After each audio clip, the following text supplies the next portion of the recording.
Hello students, welcome to my channel. So in this video we are going to discuss about VB theory, valence bond theory of coordination compounds. I hope in my previous videos you may understand how to name the how to name coordination compounds in the IUPAC manner. Okay, so now we are going to discuss about valence bond theory. So it is very useful trick, useful rules also I have stated here. So this will be helpful for you in your competitive exam as well as in the board examination also. For all the board of syllabus, whether it is NCERT or ICSE, ISC or IGCSE or Tamil Nadu State Government Board, for all these it is very important. You can follow these. Okay, let us move on to the video. So valence bond theory, there are 8 rules I have stated here. All these are very much important. So first one is we must know the electronic configuration of the central metal ion. So to know about this central metal ion or central metal atom electronic configuration, you must know the atomic number. For this atomic number, you can remember like this. Okay, 21 to 30. This is all very important atomic number with their symbols I have stated here. So by downloading this itself, you can thoroughly learn this VB theory. It's enough for you. Okay, so for scandium it is 21, titanium 22, vanadium 23, like this I have given for 30. So 21 to 30 you have to memorize. So what is the second step? You have to find out the oxidation state of the metal ion. And then third step, there are two types of ligands. One will be weak ligand or it can be a strong ligand. So some of the weak ligands also I have stated here. This is what important for your syllabus. Okay, so all the halogens are considered as weak ligands and the strong ligands are nothing but ammonia, carbonyl and CN. Okay, you just remember one thing. Ammonia will not be a strong ligand in all cases. For example, when it is attached with chromium, cobalt and iron, it will be strong ligand. Okay, so that portion only given in your syllabus, so I have taken this as a strong ligand. And coordination number is nothing but, I told you this many times. So the number of ligands attached to the central metal atom, that is what called as coordination number. So coordination number, equivalent vacant orbitals will be there. Okay, if for example, if my coordination number is 6, then I have to make 6 vacant orbitals. Okay, like that. And then what is the type of hybridization we must know. And then whether it is inner orbital complex or outer orbital complex also, I will explain you all these things by the example. And then magnetism, whether it is diamagnetic or paramagnetic. Diamagnetic means everything, all the electrons will be paired. Okay, if it is paired, then it is called as diamagnetic. If there is a presence of unpaired electron, then it is said to be paramagnetic. And then spin magnetic moment formula you must know. Mu is equal to root of n into n plus 2 Bm. Bm represents the Bohr magneton. Okay, now let me explain you with the example so that you can easily understand what is this VB theory. It is not a difficult topic at all. It is very easy topic. Watch this full video. Okay, so the first step, I told you that you must know the electronic configuration. So for this electronic configuration, you can easily remember like this. So for 21 to 30 elements only we are saying, isn't it? So for argon 18, you can consider cobalt. First of all, you know the atomic number of that. Cobalt I have taken. So cobalt atomic number is 27. So I can write the electronic configuration as argon. So by argon, we have reduced 18. 18 goes. And then the next one is 3s2 3p6, 4s2. So 27. So this is the cobalt atom electronic configuration. Okay. Now the second step is oxidation state of the metal ion. So what is the oxidation state? We have to find out for cobalt. So X plus, ammonia is a neutral molecule. So 6 into 0 is equal to plus 3. So X plus 0 is equal to 3. X is equal to plus 3. So plus 3 is the oxidation state. So plus 3 oxidation state means 3 electrons it has to loss. Okay. So what about these 3 electrons? How does it loss? It is nothing but 4s2. These 2 electrons, that is argon 4s2 3d7, isn't it? So the 2 electrons of 4s and 1 electron from the 3d will be lost. Okay. So you can draw this shell diagrams.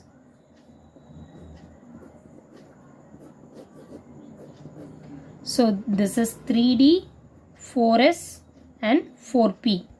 Okay. Now if it is CO3 plus 3 ion, now it is cobalt atom. Let me show you what is the difference among them.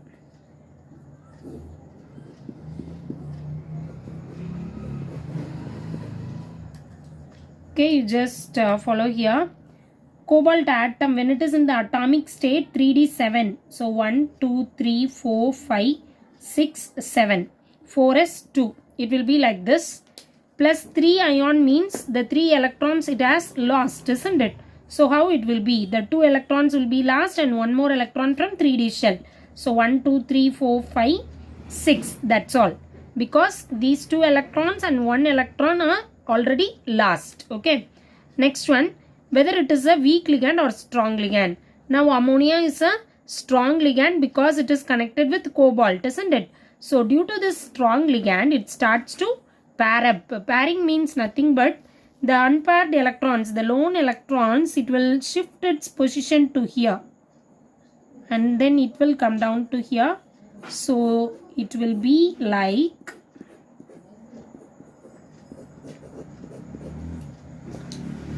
so after pairing it can be look like this. That's all. Okay. So now this is due to the strong ligand ammonia. Okay. Now you have to check the what is the fourth rule. You have to check the coordination number. What is the coordination number here? 6, isn't it? So I am in need of 6 equal 6 vacant orbitals because I know I already stated you that the coordination number equal number of vacant orbitals you must have, isn't it? So coordination number is 6. So 6 vacant orbitals we must have. 1, 2, 3, 4, 5, 6. Okay. So these 6 orbitals now going to take part. I can have the hybrid orbitals as 1, 2, 3, 4, 5, 6. 1, 2, 3, 4, 5, 6. Okay. Now each ammonia can give me 2 electrons. So NH3, NH3, NH3, NH3 like this. Okay. So each of them can give 2 electrons. To differentiate the ligand electrons, I have marking as into. Okay. You can represent in the same way also. It's up to your choice. Okay. Now you just write down the hybridization. So what is hybridization? How will you find out?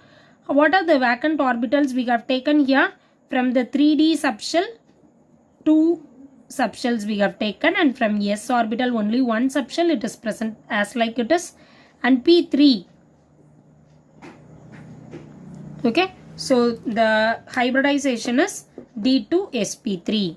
Whether it is inner orbit or outer orbit. Inner orbit means nothing but the 3d shell itself take part in the hybridization. It represents inner orbit. So this is inner orbit complex. So whenever it is inner orbit, then it represents the low spin complex. What about the magnetism? Now there is no unpaired electron. All the electrons are already paired, isn't it? So all of them are paired means it is called as diamagnetism. So whenever it is a diamagnetic compound, the spin magnetic moment, that is mu value, will be equal to 0. Why?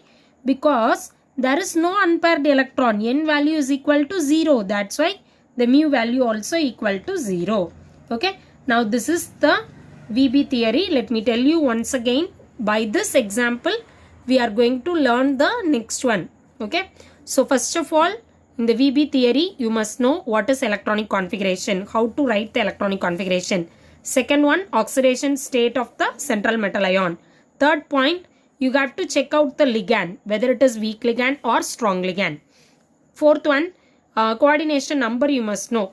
What is the coordination number? You must know the same number of vacant orbitals you must have. Fifth one, what is the type of hybridization? Sixth one, inner orbital complex or outer orbital complex. Inner orbital complex means 3D subshell itself can take place. Outer orbital complex means 4D will get into the hybridization. And then seventh one, magnetism, whether it is diamagnetic or paramagnetic. And then last one, spin magnetic moment. Okay, so these are the valence bond theory rules. Okay, now let us move on to the next example.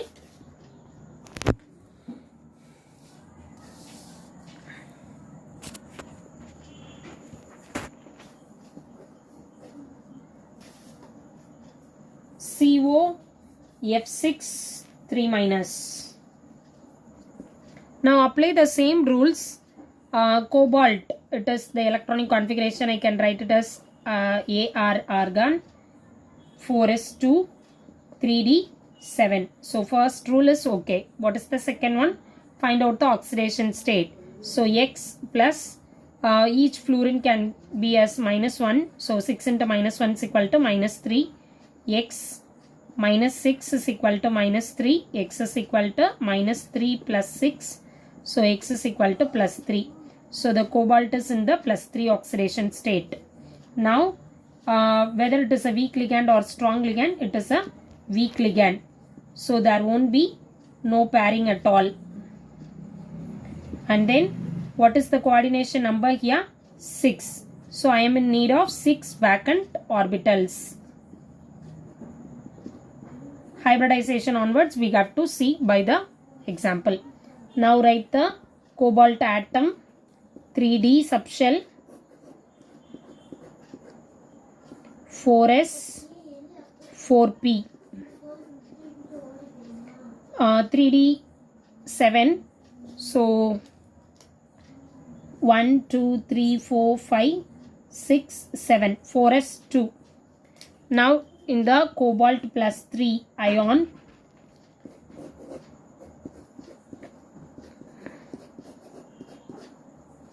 +3 means 4s2 electrons will be last and 1 electron from the 3D subshell will also last.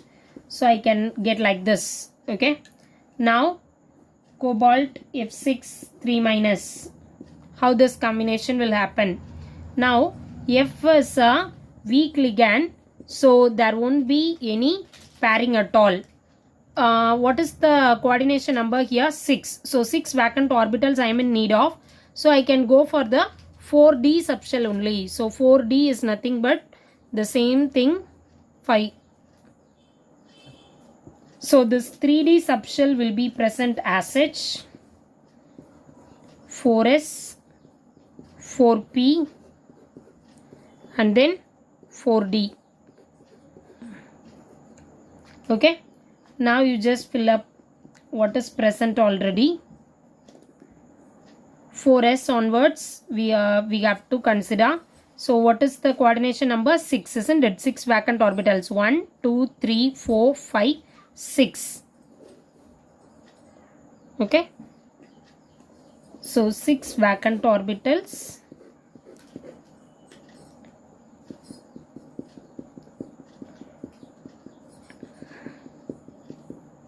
Each fluorine can give 2 electrons. So F minus, each F minus can give 2 electrons.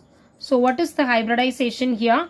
From s orbital I have taken one box, and then p orbital there are 3, and from d it is 2. So the hybridization is sp3d2. Now there is the involvement of 4d subshell in the hybridization. So it is called as outer orbital or outer orbit complex. If it is an outer orbit complex, then it belongs to high spin complex. Okay, what is the next step? Magnetism. What is a magnetism here? There is a presence of, there are unpaired electrons, isn't it? So it belongs to paramagnetic property.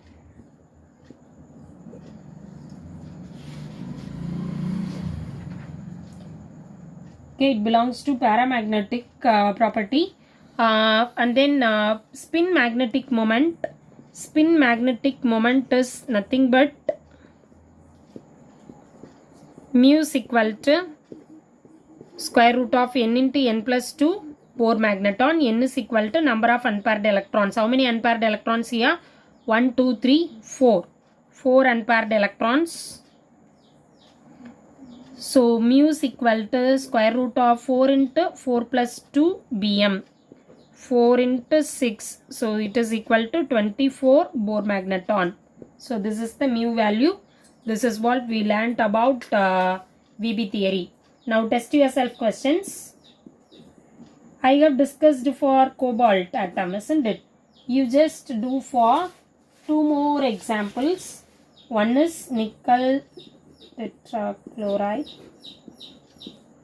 Compare this and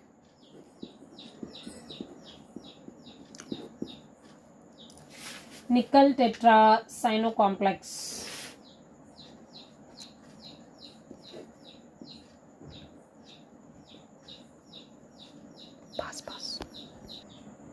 So these are the test yourself questions. You just try for both these complexes, which is diamagnetic, paramagnetic, what is the spin magnetic value, all those things you just compare.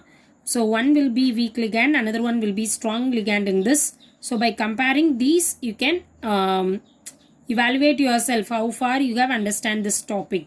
So I hope you will answer this in the comment box. Thank you, students.